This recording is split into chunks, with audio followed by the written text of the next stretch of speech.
Bismillahirrahmanirrahim. Assalamualaikum warahmatullahi wabarakatuh. Sahabat Muslim, masyarakat Indonesia sudah tidak asing lagi dengan istilah-istilah supranatural seperti sihir, santet, dukun, dan lain-lain. Hal ini dikarenakan dekatnya kebudayaan kita dengan dunia supranatural seperti demikian. Islam sebagai agama yang menyeluruh juga membahas perihal supranatural seperti ruh, alam gaib, surga, neraka, dan kehidupan setelah mati termasuk sihir, dukun, dan kekuatan supranatural. Lantas bagaimanakah awal mula munculnya ilmu sihir atau santet tersebut? Berikut sejarah kemunculan ilmu sihir yang dijelaskan dalam Al-Quran dan hadis.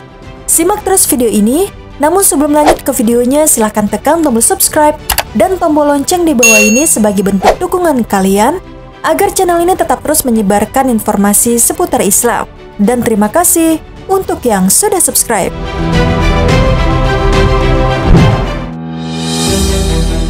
Sahabat Muslim, sihir adalah perbuatan ajaib yang dilakukan dengan pesona dan kekuatan ajaib atau guna-guna, mantra atau jampi yang digunakan untuk tujuan tertentu, seperti penangkal dan mencelakai orang lain.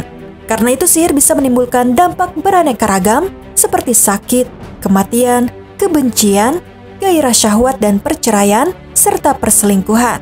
Sihir dalam masyarakat agamis bagaikan penumpang gelap, penuh misteri berwatak jahat, dan serba goib. Al-Quran sebagai referensi utama Islam mendiskusikan tentang sihir dan memaparkan beberapa bagian kesihiran yang mendapatkan perhatian Al-Quran. Di dalam Al-Quran tidak kurang dari 30 ayat yang berbicara mengenai sihir. Di antaranya terdapat dalam surah Al-Baqarah ayat 102. Allah Subhanahu wa Ta'ala berfirman, "Dan mereka mengikuti apa yang dibaca oleh setan-setan pada masa kerajaan Sulaiman. Sulaiman itu tidak kafir, tetapi setan-setan itulah yang kafir. Mereka mengajarkan sihir kepada manusia dan apa yang diturunkan kepada dua malaikat di negeri Babilonia, yaitu Harut dan Marut. Padahal keduanya tidak mengajarkan sesuatu kepada seseorang sebelum mengatakan, sesungguhnya kami hanyalah cobaan bagimu, sebab itu janganlah kafir. Maka mereka mempelajari dari keduanya apa yang dapat memisahkan antara seorang suami dengan istrinya. Mereka tidak akan dapat mencelakakan seseorang dengan sihirnya kecuali dengan izin Allah. Mereka mempelajari sesuatu yang mencelakakan dan tidak memberi manfaat kepada mereka. Dan sungguh mereka sudah tahu, barang siapa menggunakan sihir itu, niscaya tidak akan mendapatkan keuntungan di akhirat. Dan sungguh sangatlah buruk perbuatan mereka yang menjual dirinya dengan sihir sekiranya mereka tahu." Quran Surat Al-Baqarah ayat 102. Adapun yang dimaksud sihir dalam ayat tersebut, menurut dugaan mereka adalah sihir yang pernah diajarkan kepada orang-orang Yahudi. Menurut keyakinan mereka, ilmu sihir itu berasal dari dua malaikat di negara Babil, yaitu Harut dan Marut. Kemudian cerita ini ditolak oleh Al-Quran seperti firman Allah Subhanahu wa Ta'ala yang artinya, "Dan kedua malaikat ini sebenarnya tidak mengajarkan sesuatu kepada seorang pun sebelum mengatakan, sesungguhnya kami hanya cobaan bagimu, sebab itu jangan kamu kafir."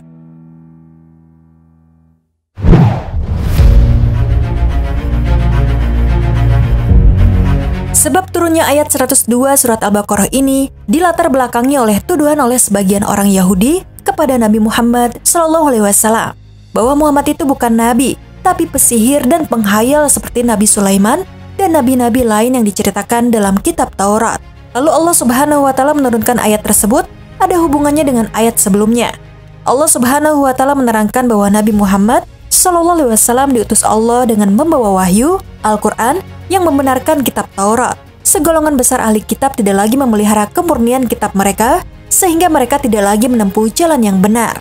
Hal ini dijelaskan dalam firman Allah Subhanahu wa Ta'ala dalam Quran Surat Toha ayat 66. Terbayang kepada Musa seakan-akan ia merayap cepat lantaran sihir mereka.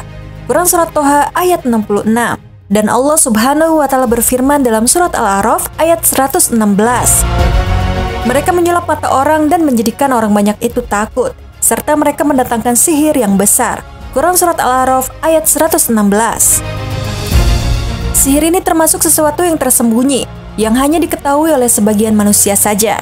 Akan tetapi apa yang telah terjadi menunjukkan bahwa kedua malaikat itu tidak mampu memberikan pengaruh gaib yang melebihi kemampuan manusia.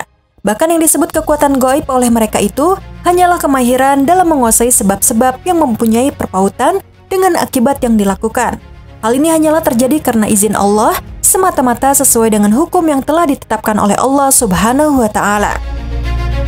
Dalam praktek tukang sihir itu, membaca mantra dengan menyebut nama-nama setan dan raja-raja jin agar timbul kesan seolah mantranya itu dikabulkan oleh raja jin.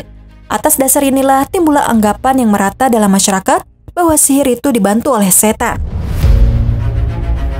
Kemudian orang-orang Yahudi yang sezaman dengan Nabi Muhammad SAW menyebarluaskan sihir itu di kalangan orang-orang Islam dengan tujuan untuk menyesatkan. Mereka dapati sihir itu dari nenek moyang mereka yang mengatakan sihir itu dari Sulaiman alaihissalam. Padahal, kedua malaikat itu tidak mengajarkan sihir kepada seorang pun sebelum memberikan nasihat agar orang-orang jangan mengamalkan sihir itu. Sebab, orang-orang yang mempraktekkan sihir itu adalah kafir. Allah menjelaskan bahwa sihir itu tidak memberi manfaat sedikit pun kepada manusia, bahkan memberikan mudarat. Oleh sebab itu Allah mengancam orang-orang yang mempraktekannya dengan siksaan yang pedih. Sebetulnya orang-orang Yahudi pun telah mengetahui bahwa sihir itu memudaratkan manusia, yang seharusnya mereka membencinya, akan tetapi karena adanya maksud jahat yang terkandung dalam hati mereka untuk menyesatkan orang Islam, mereka pun mau mengerjakannya juga. Oleh sebab itu Allah Subhanahu wa Ta'ala mencela perbuatan sihir dan memasukkan orang yang mengerjakan perbuatan sihir itu ke dalam golongan yang memilih perbuatan sesat.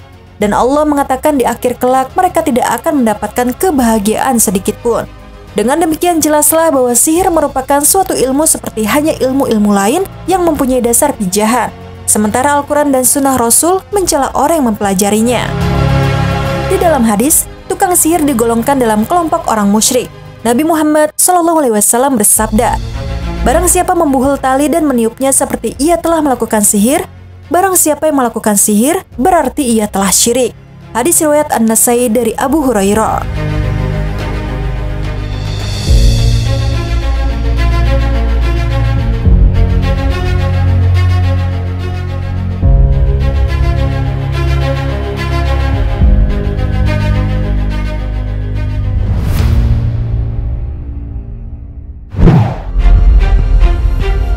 Sahabat Muslim, demikianlah penjelasan dalam Al-Quran tentang asal mula kemunculan ilmu sihir.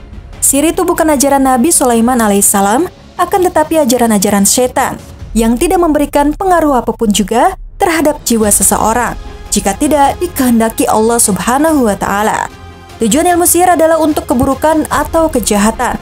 Oleh karenanya, sikap kita dalam menghadapi ilmu sihir adalah memiliki iman yang kuat, taat kepada ajaran Rasulullah, dan memandang sihir sebagai kejahatan pada umumnya. Sekian video kali ini. Wassalamualaikum warahmatullahi wabarakatuh.